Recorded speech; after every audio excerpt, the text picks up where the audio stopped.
नमस्कार, आप सबका स्वागत है मेरे YouTube channel study with Bhola Singh में। और हम लेकर के आए हैं भक्तकाल। भक्तकाल की जो समय सीमा है वो संवत 1375 से लेकर के 1700 विक्रमी तक है। और ये हिंदी साहित्य का जो द्वितीय कालखंड है उसी को भक्तकाल के नाम से जाना जाता है।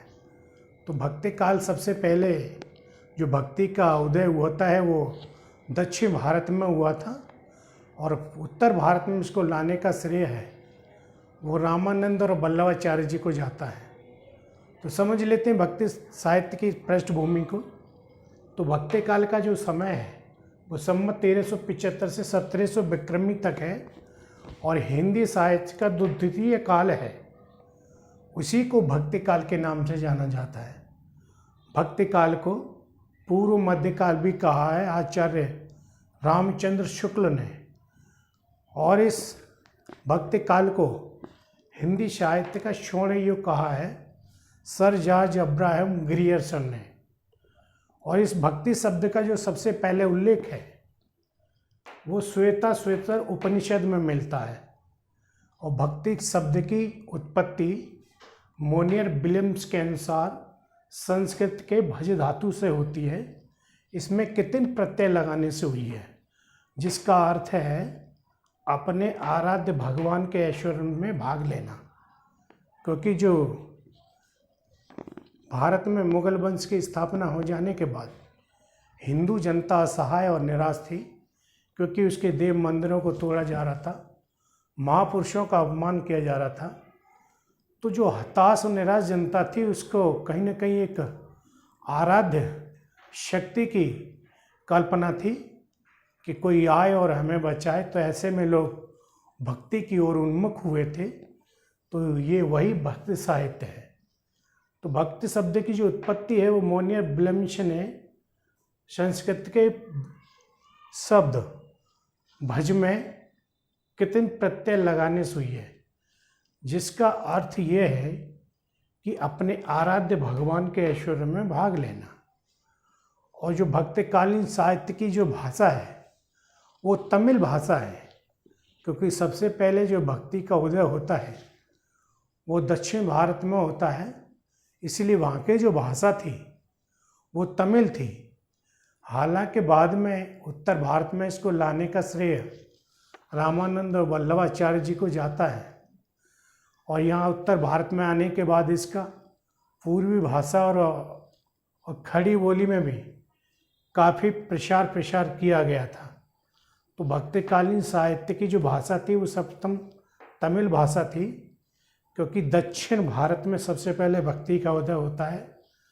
और लेकिन बाद में उत्तर भारत में भी ब्रज भाषा और अवधी भाषा का प्रयोग भक्ति साहित्य के प्रसार में किया जाता है। लेकिन बहुत से विद्वान भक्ति साहित्य के उदय के बहुत सारे कारण मानते हैं कि भक्ति साहित्य उदय होने के कारण क्या थे। तो सबसे जो पहला कारण था वो इस्लामी हमले आक्रमण की प्रतिक्रिया माना था आचार्य रामचंद्र शुक्ल ने। इनका ये मानना था कि इस्लाम के आक्रमण होने के कारण जो असहाय जनता निराश थी उसको अपने आराध्य के लिए भक्ति की तरफ जाना पड़ा।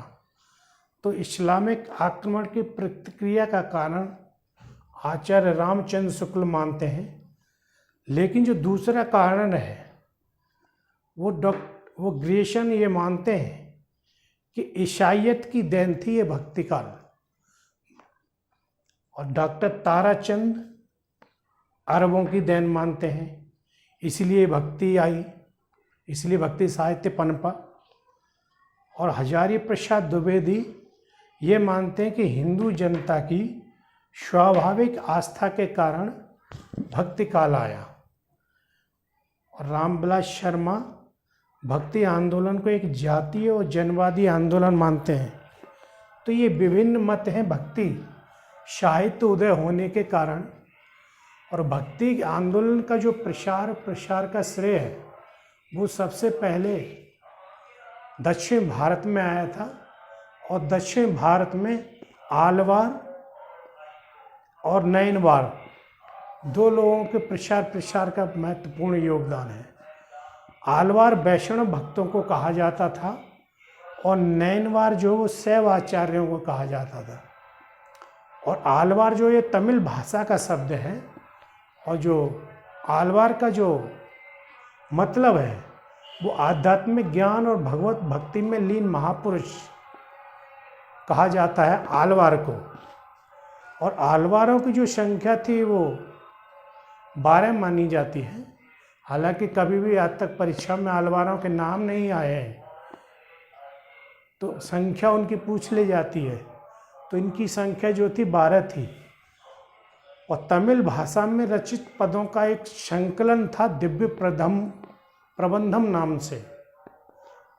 दिव्य प्रबंधम, इसकी जो रचना की थी वो आचार्य रंगनाथ मुनि ने की थी, दिव्य प्रबंधम।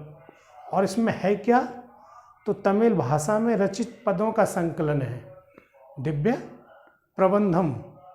और इसमें जो पद हैं दिव्य प्रबंधम में वो 4000 पद हैं दिव्य प्रबंधम में।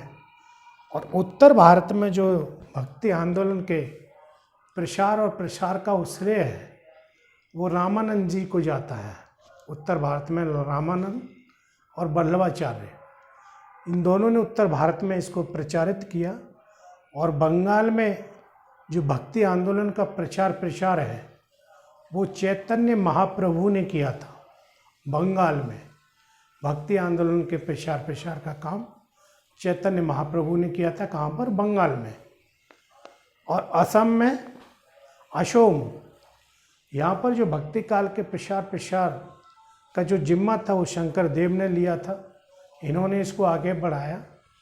ऐसे ही उड़ीसा में पंच सखा थे, 5 सखा, 5 मित्र, और इनके जो नाम थे बलराम दास, अनंत दास, यशोवंत दास और जगन्नाथ दास और अच्युतानंद दास।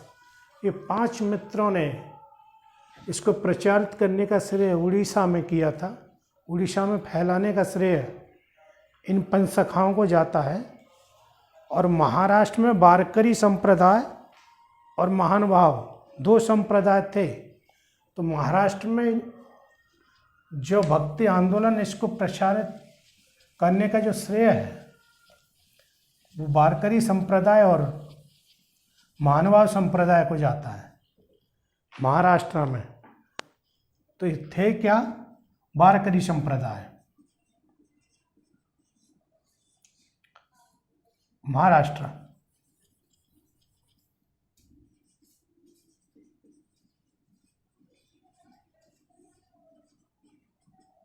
वारकरी संप्रदाय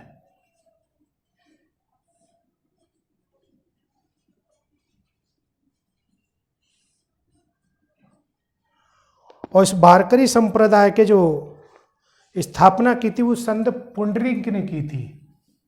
संत पुंडरीक।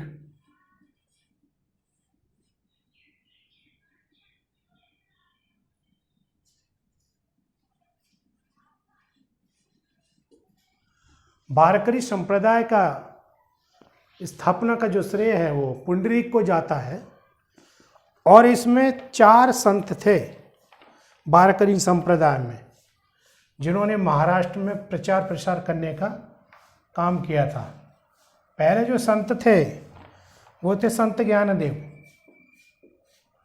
संत ज्ञानदेव, और ये प्रथम उन्नायक संत थे। प्रथम उन्नायक संत। और दूसरे संत थे वो थे नामदेव, ये महाराष्ट्र के थे सभी। और तीसरे जो संत थे वो एकनाथ, संत एकनाथ।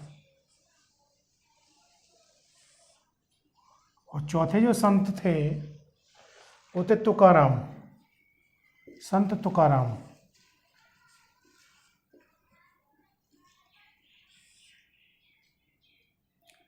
और अगला था महानुभाव संप्रदाय।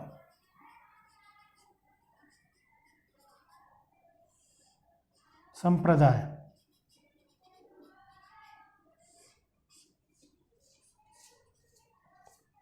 महाराष्ट्र में।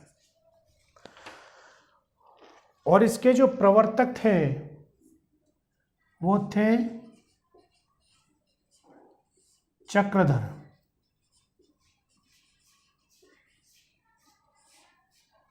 चक्रधर।